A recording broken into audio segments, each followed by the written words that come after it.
ऐसा कहा जाता है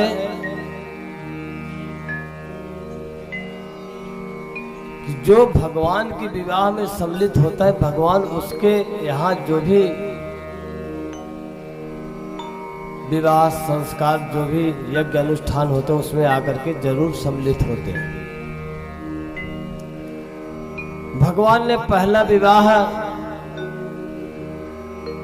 रुक्मिणी के साथ कुंडलपुर में किए।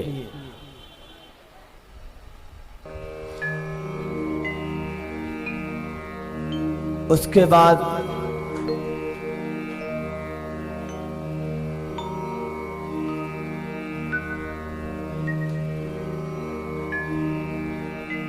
कुछ समय पश्चात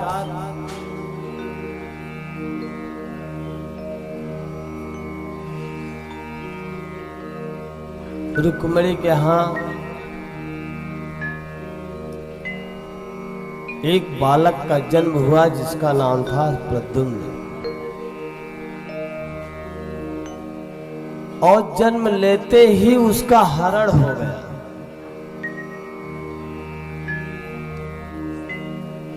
एक संभस्सुर नाम का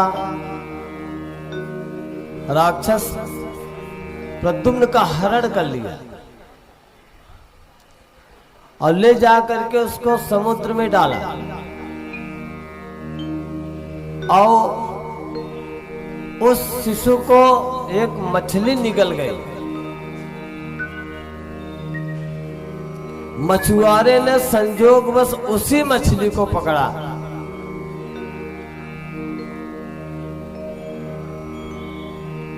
और ले उसी जो मछुआरा था उसी संभस्सुर के यहाँ काम करता था।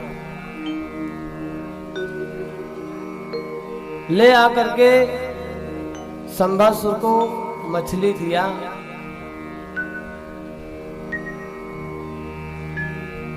राक्षसों को खिलाने के लिए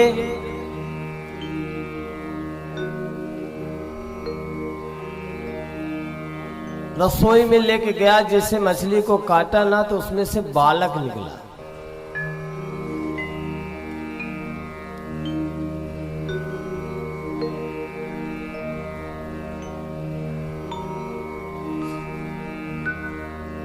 और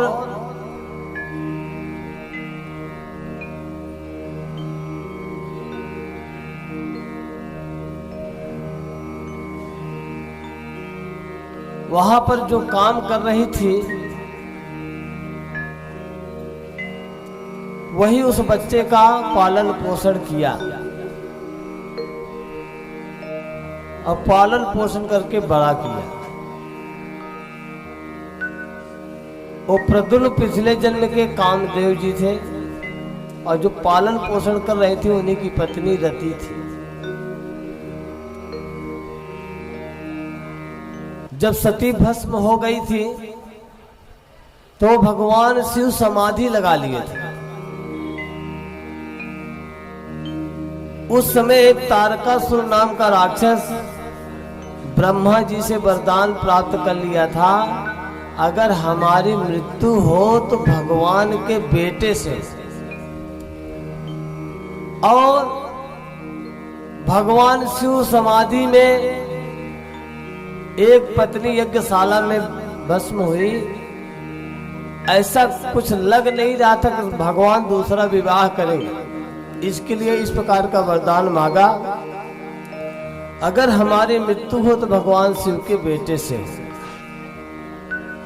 और हिमालय के यहाँ पार्वती जी का जन्म, बड़ी हुई और तपस्या की। और इधर तारकासुर का इतना उत्पात मच गया था, इतना उत्पात, सारे देवताओं में हाहाकार मच गया। सभी देवता लोग विचार करें, शिव जी तो समाधि में है, उनका समाधि कब टूटेगा, कब विवाह करेंगे, कब इसका वध करेंगे। अनेक प्रकार के अप्सराओं को भेजे लेकिन शिव जी के ऊपर कोई असर नहीं पड़ता। सभी देवताओं ने मिलकर के कामदेव को बोला, आप ही ऐसे हो जो भगवान की समाधि तोड़ सकते हो। सभी देवताओं ने मिलकर के कामदेव को आगे किया। बड़े प्रयासों के बाद भगवान शिव ने अपनी आंखें खोली और तीसरी नेत्र खोल करके कामदेव को भस्म कर दिया। रति रोते रोते गई, बोली स्वामी हमारे पति का कोई अपराध नहीं है, देवताओं के कार्य करने के लिए आपके यहां आए थे। सभी देवताओं ने कहा ठीक बात है, हम लोग जो है प्रभु जी आपकी समाधि तोड़ने के लिए इसलिए कहा क्योंकि तारकासुर का बहुत उत्पात मच गया है,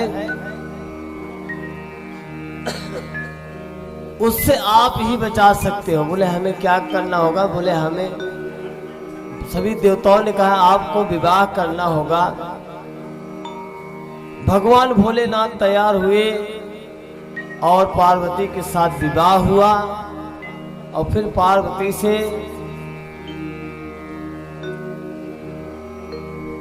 कार्तिकेय के जरिए उस तारकासुर का वध हुआ। वही रति आज यहाँ पर संभासुर के यहाँ काम काज कर रही है।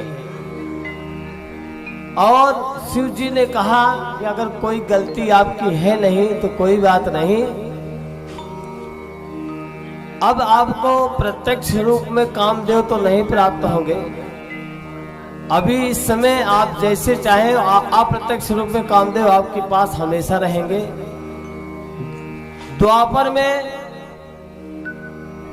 कामदेव प्रद्युम्न के रूप में आएंगे, उस समय आप अपने पति को पा सकती हैं। इस प्रकार से भगवान शिव ने कहा था। वही रति आज वहां काम करके प्रद्युम्न को पाल पोस के बड़ी की और उसके बाद वहां पर सब बताई संभासुर का वध करके प्रद्युम्न जी अपनी पत्नी रति के साथ द्वारिकापुरी लौट आए।